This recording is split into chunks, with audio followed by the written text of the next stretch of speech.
The air in the penthouse office is thin, expensive, and smells faintly of his success. Sharp, clean, utterly devoid of warmth. Sunlight, cut into precise geometric shapes by the blinds, falls across the polished desk, highlighting nothing but the stark absence of life.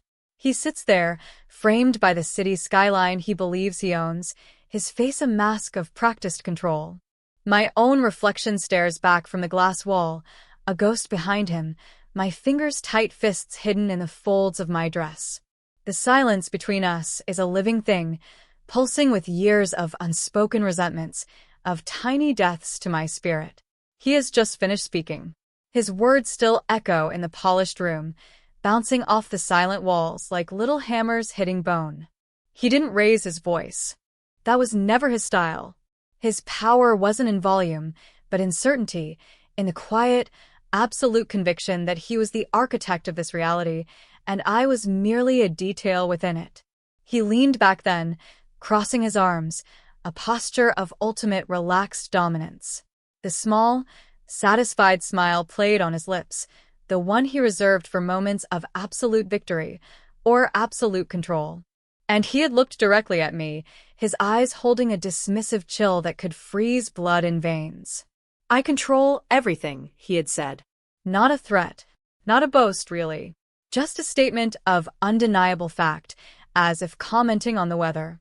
Every asset, every decision, your future, my future. It's all in my hands, and in that moment, the air went colder. My lungs seemed to forget how to draw breath. The city outside blurred. The perfect, controlled world he had built around us, the one that felt like a gilded cage, suddenly revealed its true nature. It wasn't just a cage. It was his personal kingdom, built on his rules, his power, and my utter lack of it. I felt the floor tilt beneath me, the carefully constructed facade of my life cracking, revealing the void beneath.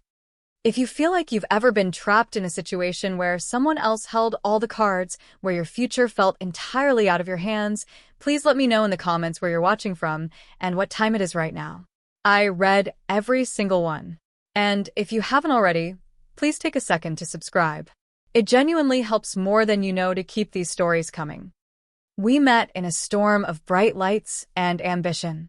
He was already on the rise, a whirlwind of ideas and ruthless execution. I was something else. Younger, maybe a little naive, working in a field he considered charming but ultimately insignificant. He saw something he wanted, something that perhaps softened his sharp edges, made him look more human to the outside world. And I saw strength, drive, a force of nature that promised a secure, exciting future. He was charismatic, attentive, swept me off my feet in the way only men who know exactly what they want can. Dates in places I'd only seen in magazines, gifts that felt like treasures, conversations that crackled with energy, even if they were mostly about him and his world. It felt like joining a rocket ship just as it was leaving the launch pad. My life before him felt small, beige. With him, everything was vivid, high definition. Our life together became an extension of his career. The apartment grew larger, then the house, then the properties scattered like jewels he'd collected. His company wasn't just his job, it was his identity, his obsession, his mistress. I was the elegant partner on his arm, the gracious hostess at the corporate dinners, the quiet support system behind the scenes. My own interests, my friends who didn't fit into his world, they slowly faded, not with dramatic ultimatums, but with subtle shifts, scheduling conflicts, a quiet disapproval in his eyes when I mentioned something outside his orbit. He didn't forbid, he just made it inconvenient. Made his world the only comfortable place to exist. He always handled the money. Always. It seemed practical at first. He was the one with the business acumen, the one building the empire. My own small savings seemed trivial next to the figures he discussed casually. He set up accounts, managed investments, created trusts. Everything was ours, of course. He used that word freely. Our house, our future, our security, but the access, the control, was always implicitly and explicitly his. He gave me a generous allowance, managed the household staff, took care of every bill. There was a kind of freedom in it at first. The freedom from worry, from the mundane stresses of managing finances. It felt like being taken care of, cherished even. The shift was gradual, insidious. It wasn't one big moment, but 1,000 small ones. The first time I wanted to make a significant purchase, something for myself, not the house, and he didn't just say yes, but asked questions. Where was the money coming from? Didn't I think that was a bit extravagant? The subtle questioning of my judgment, dressed up as concern. Then it was the need to discuss any significant decision, which always ended with him making the final call. My opinions were heard, nodded at, and then gently, firmly, overridden. He called it partnership, but it felt more like reporting to a benevolent king. He liked to remind me, in quiet moments, of how far I'd come. From my modest background, as he put it, to the life I now lived. It wasn't said unkindly, not outwardly. It was just a reminder, a gentle tether, pulling me back to the reality that this life, this comfort, was a gift from him. It created a subtle power dynamic, a constant, low-level hum of obligation. I was grateful, of course. How could I not be? He had given me so much. But gratitude, I learned, can be a heavy chain. The company grew, swallowing smaller competitors, expanding into new markets. His power wasn't just in our home. It rippled outwards through the city, the industry. He was respected, feared, admired.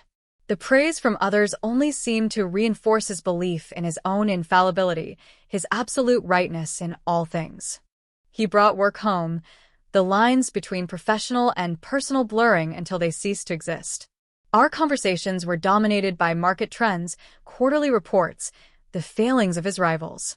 I became a sounding board, a silent confidant, expected to listen, to offer support, never to question the fundamental structure of his world. Then came the incident. It was trivial in retrospect, but it was the straw that broke something inside me. I had wanted to donate a significant amount to a charity I cared deeply about, one focused on helping women escape difficult situations. It felt important, a way to use some of the abundance he had created for something meaningful beyond accumulating more wealth. I told him about it, expecting him to nod, perhaps sign the check.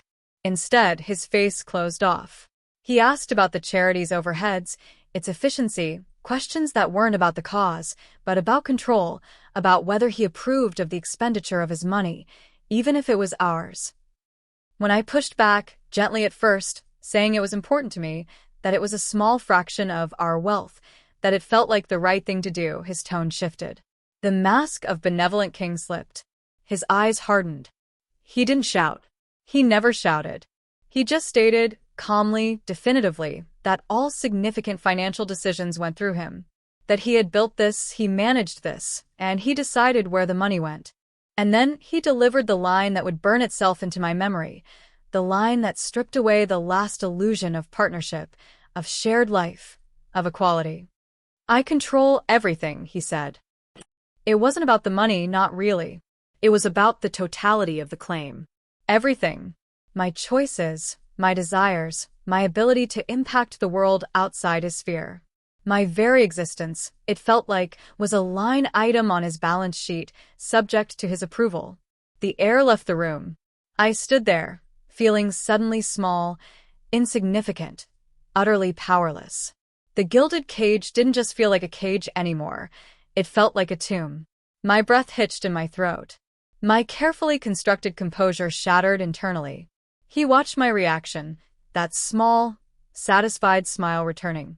He saw the impact of his words, the way they flattened me, and he registered it not with concern, but with a quiet triumph. He liked knowing he had that power. He liked seeing the confirmation that his control was absolute. After he said it, after he walked away, leaving me alone in the sterile, controlled environment of our home, something fundamental shifted within me. The initial reaction was shock, a freezing paralysis. I replayed the words in my head, over and over. I control everything, the sheer arrogance, the chilling finality of it. It felt like a physical blow. I wandered through the rooms of the house, rooms filled with beautiful, expensive things, none of which felt like mine. Each object was a testament to his success, his taste, his control. The silence of the house, usually a comfort, now felt oppressive, a shroud. I tried in the following days to push back in small ways. Little acts of quiet defiance. Making a decision about something without consulting him. Asking for information about our joint accounts. Just curious questions, framed innocently. His reactions were swift and subtle. A raised eyebrow. A brief, dismissive answer that revealed nothing. A pointed question about why I needed to know. Didn't I trust him? It was like pushing against a solid, unyielding wall. Each attempt felt pathetic, highlighting the vast imbalance of power. He didn't need to exert much force. The structure was already built to keep me contained. I felt a desperate need to talk to someone. A friend. My family. But he had, over the years, expertly managed my relationships. Friends who didn't fit his mold had drifted away, their calls unanswered due to my busy schedule or unforeseen circumstances that always seemed linked to his needs. My family lived far away, and our conversations had become polite, superficial updates, how wonderful his career was, how beautiful our life seemed. I had, perhaps out of pride or a misguided sense of loyalty, painted a perfect picture. Admitting the truth now felt like admitting a catastrophic failure. How could I explain that the man they saw as a successful, devoted husband was, in reality, a benevolent captor? The shame was a heavy cloak, isolating me further. I started spending hours online, not scrolling mindlessly but searching. Searching for information about marital assets, community property laws, financial independence. The complexity was overwhelming. Everything seemed tied up, layered in corporate structures and legal jargon that felt deliberately designed to be impenetrable. The more I read, the more the knot in my stomach tightened. He hadn't just made a casual boast. He had built a fortress around his control, one brick at a time, using legal and financial instruments I didn't understand. My attempts to grasp the basics felt like trying to climb a sheer cliff face with bare hands. The early struggles were less about fighting him and more about fighting my own fear and ignorance. The fear of confronting him directly, of triggering his anger, of potentially losing even the gilded cage if I pushed too hard. And the ignorance of how his world, the world he controlled, actually worked. I felt like a child trying to understand a complex machine built by an adult. The more I learned, the more I realized the truth of his statement. On paper, in the eyes of the law, as things stood, he did control everything. The sheer weight of that realization was crushing. The pressure mounted. He seemed to sense my internal struggle, my quiet rebellion. Not that he acknowledged it openly. His methods were more insidious. He started becoming more overtly critical, his dry humor taking on a sharper edge. He would make pointed comments about my lack of understanding of real-world finance or my idealistic views on charity. It was designed to undermine my confidence, to reinforce his intellectual and practical superiority. He didn't need to control my physical movements. He controlled the narrative, the environment, the very air I breathed in our shared life. Money, or rather access to it, became a subtle weapon. If I expressed a desire for something he deemed unnecessary, the questions were longer, the reluctance more palpable. It wasn't outright denial, not usually. It was the subtle performance of control, the reminder that every comfort I enjoyed was contingent on his approval. The allowance, once a symbol of his generosity, now felt like a leash. I had no independent source of funds, nothing he didn't track or could easily cut off. The realization that I couldn't even leave, not truly, without his financial consent, was a cold, hard shock. My car, the house, the access to credit, it was all tied to him. The world outside our bubble felt increasingly distant. Friends who called, trying to reconnect, were met with vague excuses. I felt too ashamed to tell them the truth, too afraid that admitting my situation would make it more real, more inescapable. He didn't forbid me from seeing them, but he would schedule important events over my plans or create a subtle sense of urgency that made leaving impossible. His control was a web, woven with invisible threads, tightening around me without me even noticing until I was fully ensnared. He began to talk more about the future, his vision for our future, which involved more travel, on his terms for his business, more expansion of his empire, a life that sounded impressive on paper, but felt increasingly lonely and suffocating to me. He didn't ask for my input. He presented it as a done deal, the next logical step in the trajectory he had set for both of us. The casual assumption that my desires, my needs, were secondary to his grand plan was a constant, low-grade pain. There was a dinner party, one of those mandatory corporate events where the wives are on display, smiling, nodding, embodying the success of their husbands. I was standing with a group of women, making polite conversation, my smile feeling brittle, when I overheard a conversation nearby. Two executives talking about a colleague's messy divorce. One of them laughed, a harsh sound.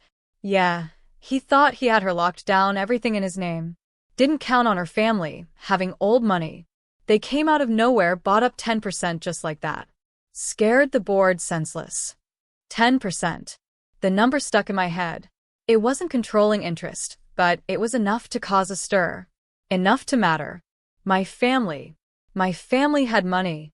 Old money, yes, but also a significant, active presence in certain investment circles. My father had built his own empire, quieter than my husband's, less flashy, but substantial and deeply rooted. He had always been protective, maybe a little wary of my husband's flash and ambition, but he had respected my choice. I had, in turn, been fiercely independent, wanting to build my own life, make my own way, separate from my family's influence. I hadn't asked them for anything, financial or otherwise, since I was young. The thought, the tiny seed planted by that overheard conversation, felt like a jolt of electricity. Could they help? Not with money for me, not with a handout, but with power. With the kind of leverage my husband understood, the kind that spoke louder than any personal plea or emotional argument. My family moved in a world of shares, of acquisitions, of strategic investments. It was a world I had deliberately distanced myself from, wanting to escape the weight of expectation that came with it. But now it felt like the only possible lifeline. The fear warred with a growing kernel of determination. Could I do this? Could I approach my family, lay bare the truth of my marriage, ask for their help in a way that felt almost transactional? The shame was still there, but the suffocation of my current reality was starting to outweigh it.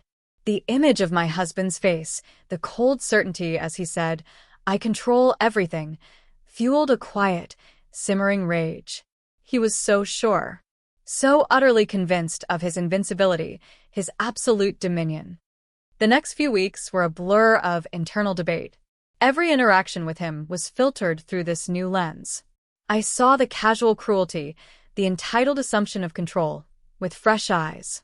I noticed the subtle ways he undermined me, isolated me, kept me dependent.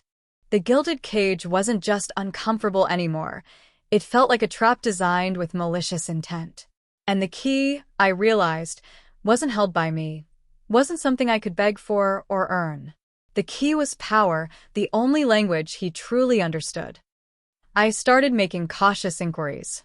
Not directly to my father yet, but to a distant cousin who worked in the family office, someone I trusted, someone who knew the landscape. I framed it hypothetically at first, asking about complex share structures, about acquiring significant stakes in privately held companies, about the strategies involved in corporate shifts.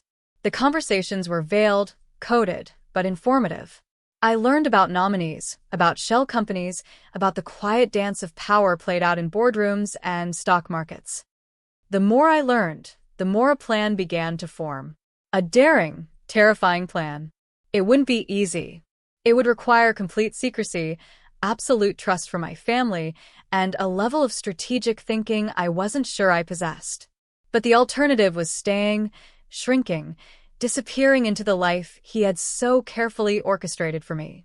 The thought of that future, a slow, quiet fading, was more terrifying than any confrontation. The crisis deepened not because of anything I did, but because of an external shockwave that hit his company. A major competitor launched an aggressive, unexpected move into his core market, coupled with a regulatory investigation into one of his key practices. The news hit like a tsunami. Suddenly, the man who controlled everything seemed less in control. The mask of calm cracked. He was agitated, working around the clock, barking orders, snapping at anyone who came near him. The stress made him even more controlling, more paranoid. He saw enemies everywhere, demanded absolute loyalty, became even more dismissive of anything not related to the crisis. He lashed out at me, not with physical violence, but with words that felt like tiny shards of glass. Blaming me indirectly for not being supportive enough, for being a distraction, for not understanding the gravity of the situation. My attempts to offer comfort or practical help were waved away. He was in his element, crisis management warfare. And in war, there was no room for softer emotions, for partnership. There was only command and obedience. During this period, his vulnerability, slight as it was also revealing. He griped about the board, about certain members he didn't fully trust, about shareholders who might panic and sell. He was consolidating power, pushing through measures that would give him more control in the face of instability, ironically tightening his grip just as it was threatened from the outside. He was so focused on the external threats, the market, the regulators, the competitors, that he became blind to any potential threat closer to home. He believed he had neutralized any internal challenges, any personal challenges. After all, he controlled everything. One evening, after a particularly brutal day for his company's stock price, he came home, exhausted and raging. He didn't yell, but his voice was low, venomous. He blamed everyone, the government, the market, his own employees. And then he looked at me, his eyes cold and hard. "You know," he said, his voice dangerously quiet, "if anything happened to me, if the company failed, you'd be left with nothing. Absolutely nothing that wasn't in my name. I've made sure of that. It wasn't just a statement, it was a threat. A chilling reminder that my entire existence was precarious, dependent on his continued success and his continued generosity. If I stepped out of line, if I threatened his control in any way, he could and would leave me destitute. The depth of his control, the ruthlessness he was capable of, landed like a physical blow. All seemed lost.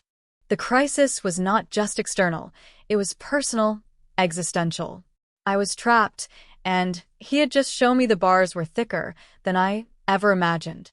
The sheer, icy terror of that moment is hard to describe. My heart hammered against my ribs, a frantic bird in a cage. My carefully constructed facade of calm crumbled internally. There was nowhere to run, nowhere to hide. He had meticulously built this prison, and now, in his moment of stress, he was showing me just how solid the walls were. He watched my face, that subtle shift in his eyes indicating he saw the fear, and it seemed to give him a perverse satisfaction. He needed to feel powerful, even if it meant terrifying the person closest to him. This was the absolute nadir. Sitting in the silent house after that exchange, the threat hanging in the air like a physical weight, something snapped. The terror didn't dissipate, but it was joined, and then slowly overtaken, by a cold, hard resolve. He thought he controlled everything? He thought he could leave me with nothing? He thought he could use my dependence as a weapon? Fine. He understood power. He understood leverage. He understood the language of the market, the language of ownership, the language of control. That was the language I would speak back to him. My family's language. The decision solidified in the dark, quiet hours before dawn. There was no turning back. The risk was immense. My family might refuse, might judge me, might tell me I'd made my bed. But the alternative was unacceptable. I couldn't live under his absolute control, constantly threatened with destitution if I didn't comply. I couldn't breathe in that airless, controlled environment anymore. I had to fight back, not on his terms, not with emotional arguments or pleas for fairness, but on the only terms he respected: power and ownership. Gathering the courage felt like lifting a mountain. I hadn't spoken to my father about anything truly personal in years. Our relationship was affectionate but formal, built on a foundation of mutual respect, but also a certain distance I had cultivated. Calling him, explaining the situation, Admitting how completely I had misjudged my husband, how utterly trapped I was, felt like tearing open old wounds, exposing vulnerabilities I had kept hidden for so long. But I made the call. My voice trembled at first, recounting the trajectory of the marriage, the subtle isolation, the financial control, ending with a chilling statement and the threat. I didn't ask for money. I asked for something else. I explained about the company's structure, the upcoming board meeting, the potential vulnerability created by the market crisis. I explained my husband's absolute belief that he was untouchable, that his control was absolute. My father listened, quietly. He didn't interrupt. When I finished, the silence on the line stretched, thick with unspoken history, with disappointment, perhaps, but also, I hoped, with understanding. Finally he spoke. His voice was calm, measured, entirely devoid of judgment. He asked precise questions about the company, about the share structure, about the current market conditions. He wasn't interested in the emotional drama.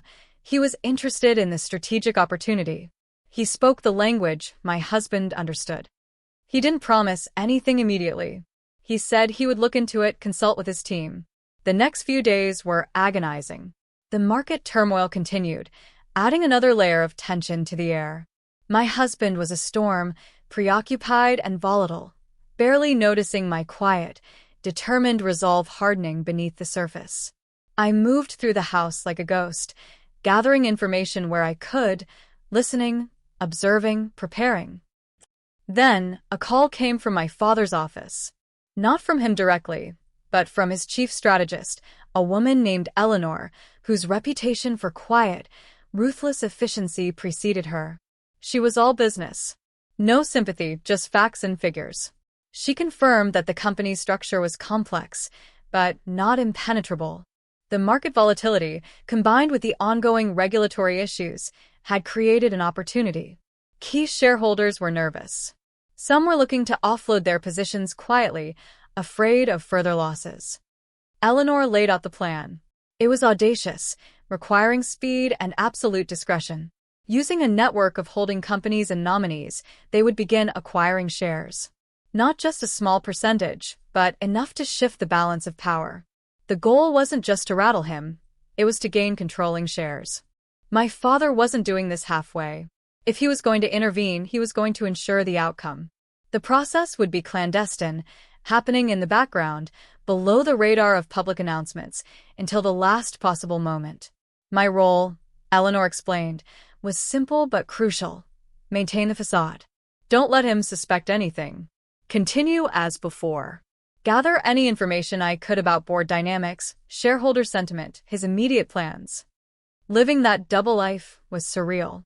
During the day, I was the supportive wife, listening to his rants about the market, offering platitudes, subtly extracting information about the upcoming board meeting, about the shareholders he was trying to appease.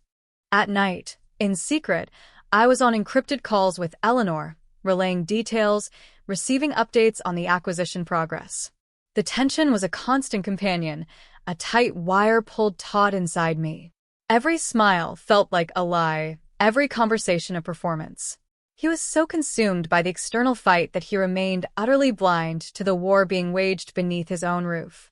He would boast about how he was consolidating his position, how he was ensuring his control remained absolute, while unaware that the ground was being systematically bought out from under him.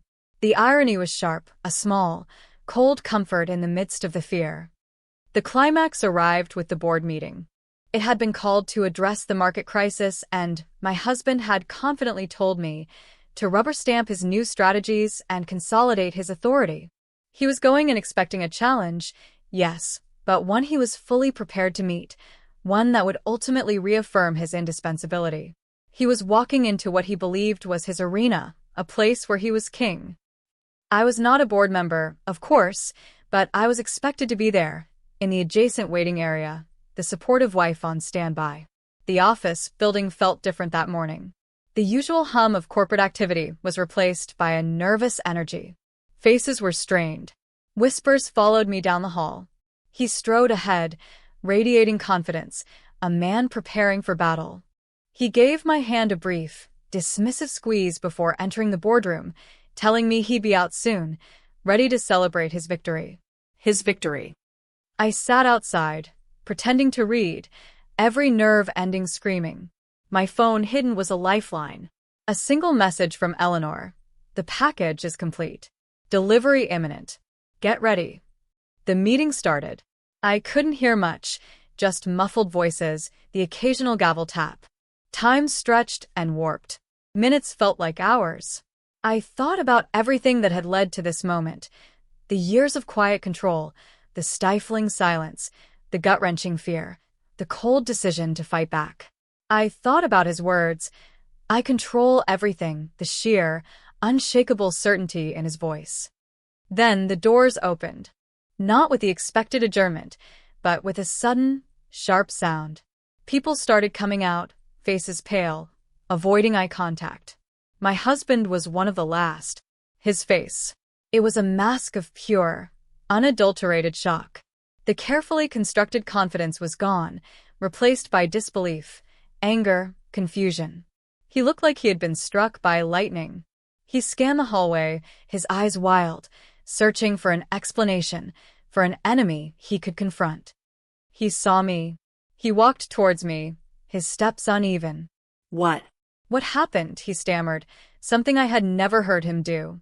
There was a vote, a motion. The shares he trailed off, still processing.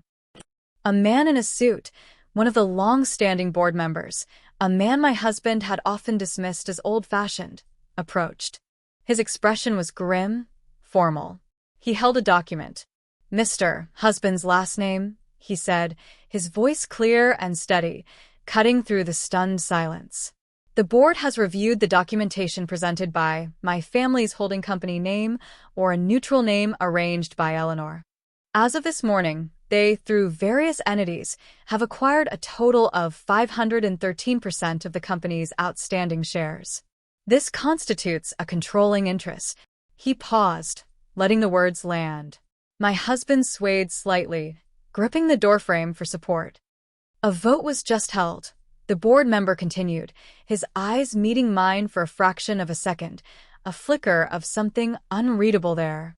Based on the directive of the new majority shareholder, the board has voted to remove you as CEO, effective immediately. Your access codes have been deactivated. Security will escort you from the premises. The plot twist wasn't just karma. It was a precise, strategic strike executed in the only language he understood. He had built his kingdom on control, on ownership, on believing he held all the cards. He never once considered that the person he believed he had neutralized, the person he thought was dependent and powerless, had access to a different kind of power, a power that moved silently, strategically, and struck where he was most vulnerable, the foundation of his control, the ownership of his company. He was blindsided. Utterly, completely blindsided. He had been so busy fighting the perceived threats outside that he never saw the real threat accumulating within his own perceived dominion, facilitated by the woman he believed he controlled entirely. He didn't just lose. He lost the source of the control he wielded over me, and over everything else. The look on his face, the utter, shattering disbelief, was a cold, hard validation of everything I had endured. He saw his world crumbling, not because of market forces or regulators, but because of a move orchestrated by the family of the wife he had so confidently told controlled nothing. It wasn't just about the company. It was about the ultimate, crushing rebuttal to his statement. The aftermath was quiet, swift, and surreal. Security arrived, polite but firm. My husband, still reeling, didn't resist. He argued, of course, his voice rising in disbelief and outrage, but it was the bluster of a man whose foundation had just dissolved. He looked at me again as they led him away, his eyes narrowed, a look of pure hatred and bewilderment. He still didn't seem to fully grasp how. I didn't stay. Eleanor met me outside. There were no triumphant cheers, no dramatic pronouncements. Just a quiet handshake. It's done, she said, her voice flat. Your family will manage the transition. They'll be in touch regarding the next steps. The next steps involved a complex legal and financial unraveling of our intertwined lives. The assets he thought he controlled absolutely were now subject to the will of the majority shareholder, my family. My family, at my direction, ensured that the settlement was fair, not punitive, but it reflected the reality that his control had been absolute, and that had consequences.